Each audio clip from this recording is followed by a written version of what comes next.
Hello guys, welcome to my channel Sai Veena's world. నేనైతే ఇవాళైతే pizza అయితే తయారు చేయబోతున్నాను. దానికోసం అయితే ఒక గిన్నెలో గోరువెచ్చటి నీళ్ళు తీసుకొని దాంట్లో ఈస్ట్ అనేది మనకి బయట అయితే దొరుకుతుంది అనమాట. దాన్ని ఒక స్పూన్ వేసి అలాగే కొంచెం మైదా పిండి వేసి ఇట్లా కలిపి పెట్టుకున్నాను. ఒక 10 నిమిషాలు అలా వదిలేసేయండి.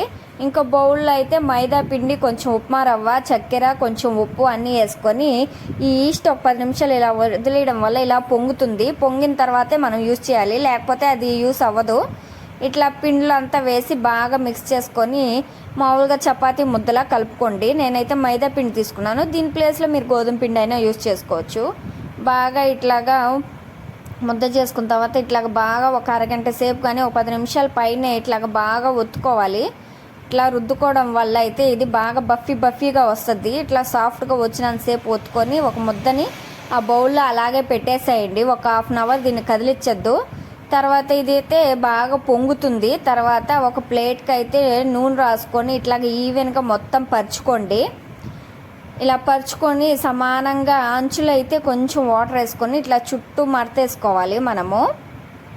తర్వాత ఒక ఫోర్క్ సహాయంతో దీనికైతే చుక్కలు పెట్టుకోండి. ఇలాగా చూపిస్తున్నాం కదా నేను వీడియోలో, అలా పెట్టేసుకోండి.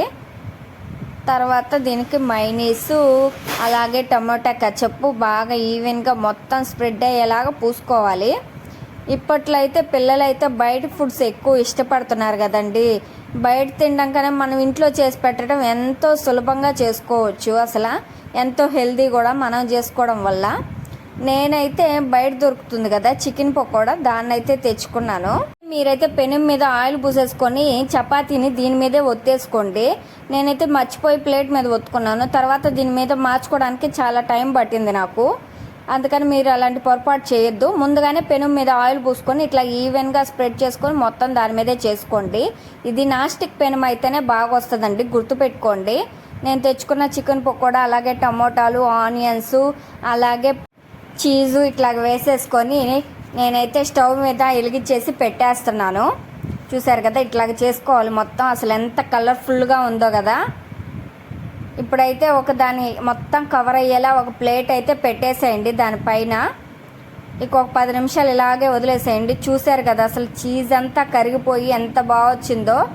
అసలు మనకు ఓవెన్ కూడా అవసరం లేదండి, అంత బాగా వస్తుంది మీకు నాస్టిక్ ప్యాన్ మీద.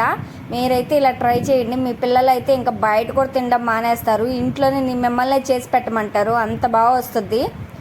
అది కానీ నచ్చినట్టయితే మా ఛానల్ని సబ్స్క్రైబ్ చేసుకోండి. అలాగే మా వీడియోకి లైక్ చేయండి, మీకు వీలైతే షేర్ చేయండి. పిజ్జా అంటే చాలా సూపర్గా వస్తుంది. నేను పక్కాగా చెప్తున్నాను. మీరైతే ఇలాగ ట్రై చేయండి, ఖచ్చితంగా నచ్చుతుంది. ఓకే, బాయ్ ఫ్రెండ్స్, మరొక వీడియోతో కలుద్దాం.